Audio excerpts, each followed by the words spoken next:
Hello and welcome everybody to a brand new video on my channel where you get updates from a Russian citizen about what is really going on in Russia today. Now let's start off this video with a joke of the day. But before I tell you the joke, don't forget to subscribe and like the video so it goes up into the algorithms. Joke of the day. Senator Sergei Terkov stated that the Ukrainian army soldiers, having entered Kursk region, were surprised by the high quality of roads in Russia. Let me quote it. They see that this is order in Russia, that the Europe that Ukraine is striving to join is not in the West but in the East.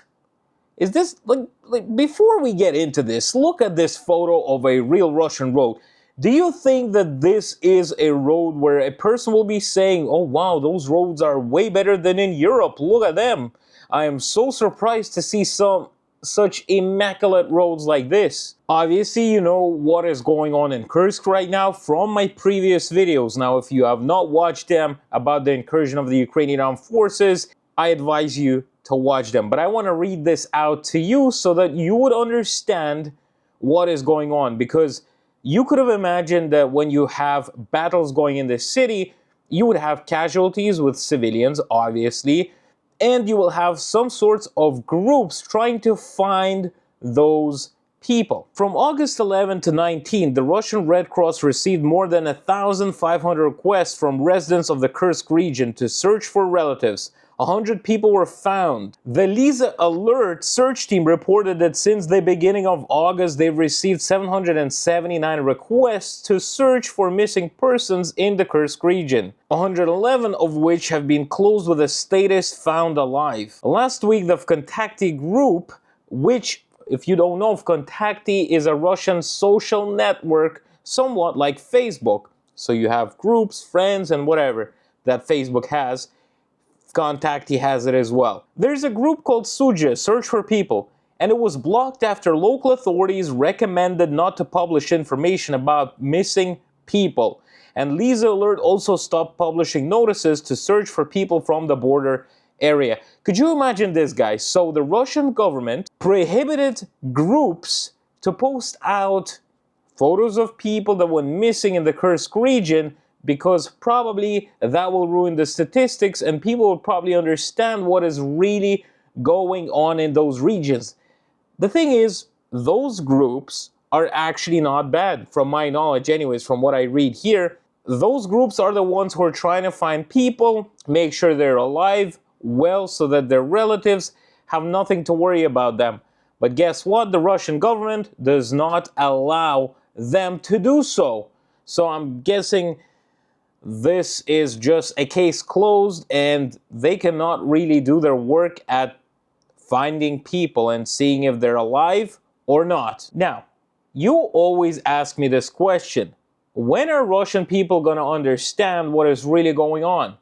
When are their heads going to turn on, their brains are going to start functioning so they can question themselves on what's going on? The question is, it's very hard to answer this question because if you look at what Putin has said for the past few years, actually throughout his presidential career, but we're just going to take a small piece from March 5th, 2022 until now.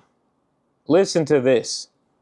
March 5th, 2022. Putin announced that only professional military personnel are participating in the operation in Ukraine.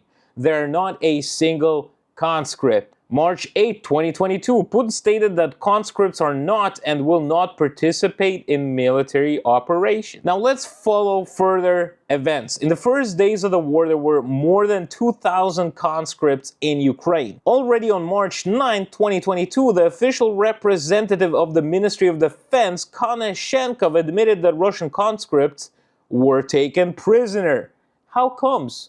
I thought the Russian president said there's no conscripts in Ukraine. More than half of the crew of the cruiser Moskva were conscripts as well. On October 13, 2022, mothers of conscripts complained to Putin that their sons were being sent to the Belgorod region. As of August 9, 2024, at least 159 Russian conscripts have died. After the Ukrainian armed forces advanced into Kursk region, conscripts from other regions began to be transferred over there. You see, Putin lies every time he literally opens his mouth. And this is no kidding.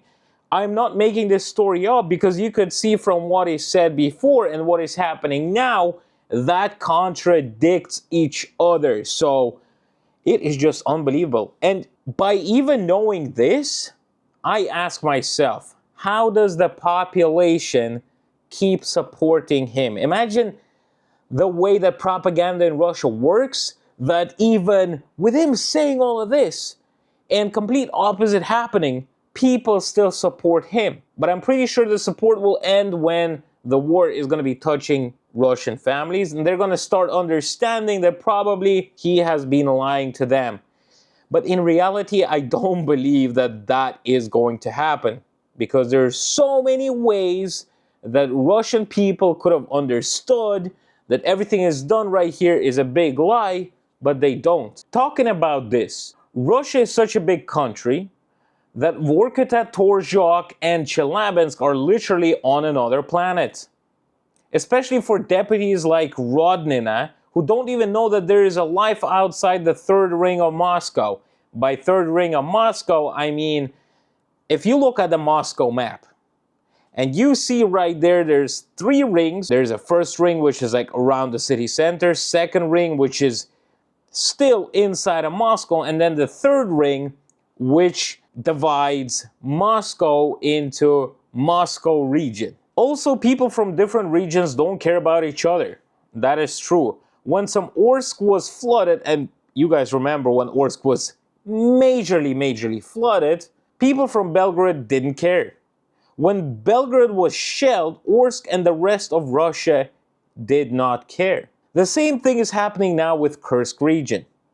Literally, in the Kursk region, there were people for whom the war began only a week ago. Although somewhere deep down, Kursk residents and those who sympathize with them probably still understand the reason for the Ukrainian armed forces offensive on the Kursk Oblast. And they all very well know how to stop this one day. Another thing is that for the last 25 years, they have been brought up on TV, instilling in them that politics is a dirty business, that those at the top are not fools and they know better, that the state knows better what is best for you, and everyone should do their own thing. In general, all that 25 years volume of propaganda aimed at destroying any initiative and any will. But you know what I want to say about this? Cleaning the toilet is not a very enjoyable thing to do, and it's quite a dirty task. But if you don't clean it, it's going to get way worse. Now, very interesting news coming from Russia, talking about conscripts. So we know that Russia is going to be sending conscripts over to the bordering towns. Like I said in the previous videos, this is completely illegal to do because conscripts are not supposed to be anywhere close to any battlefield zone because they're doing their mandatory 1-year service in the Russian military. Meanwhile, a conscript from Krasnoyarsk told his relatives that he can be sent to Sudzha, as relatives of 20-year-old Dima, name changed for personal reasons and privacy reasons, said he was called up for military service in November 2023 and sent to Ussurisk. He sent his relatives his photos. In February, the young man wrote to his mother that after training at the training ground, he would be sent to Bryansk and asked for help. In April, he was sent to the Kursk region, to the area of the village of Korenovo. After the Ukrainian armed forces advanced, the location came under fire. Dima was not injured. He recently got in touch again and said that he could soon be sent to Sudzha. According to relatives, the Military Registration and Enlistment Office advised them not to interfere with the guy defending his motherland, and said that even children wanted to go to the front earlier. According to the documents, Dima is still listed in Ussurisk. The soldier's relatives plan to contact the military prosecutor's office. So right now what Russia is doing is completely illegal, sending over 18-year-old boys to go and fight at the border towns, border with Ukraine. It's unbelievable. Unbelievable. Where is this stories about Russia being the strongest army in the world? I don't see this being the strongest army in the world because you're sending 18-year-old kids to die. This is just unbelievable. And what the army enlistment officers are saying, that don't interfere with this, he's defending his motherland. I mean, come on. A lot of those people who are even writing those messages or telling people from Kursk, be a man, go and defend your own land. I'm thinking to myself, why don't you and your kids go and defend Kursk? Why don't you do it? Why do you make videos on TikTok, Instagram, and YouTube saying that, oh yeah, real men defend, blah, blah, blah, but you're there making videos? Go on, defend the land. What are you talking about? Flipping it. I'm just getting so angry at this situation, guys, that it's not even funny. Laws don't work, constitution doesn't work, 18-year-old kids, they're not even supposed to be close to a flipping rifle, are getting sent over to die. This is not how everything is supposed to happen. When are Russian people going to understand? Now, a lot of people were commenting under my previous videos that, Ivan, you should not be making those videos. You should go back to Russia and make a change. The thing is, like I said before, there's way more Putin supporters than there are people who are thinking about that Russia needs to change the government. So imagine even if 30% of the population rises up to change something in Russia, the rest 70% are the ones who are going to be stopping us to do so. So it is very, very hard at the moment and near impossible to make a change until people start understanding when the prices of foods and goods are going to be so expensive that they're not going to be able to feed their families, and that is when people start understanding that maybe their beloved government is not right. Thank you very much for watching this video. I hope you enjoyed the information coming out from a Russian citizen about the Russian situation. If you did enjoy it, hit the subscribe button, hit the like button, and I'll see you guys next time. Stay safe, stay positive, and have a good day.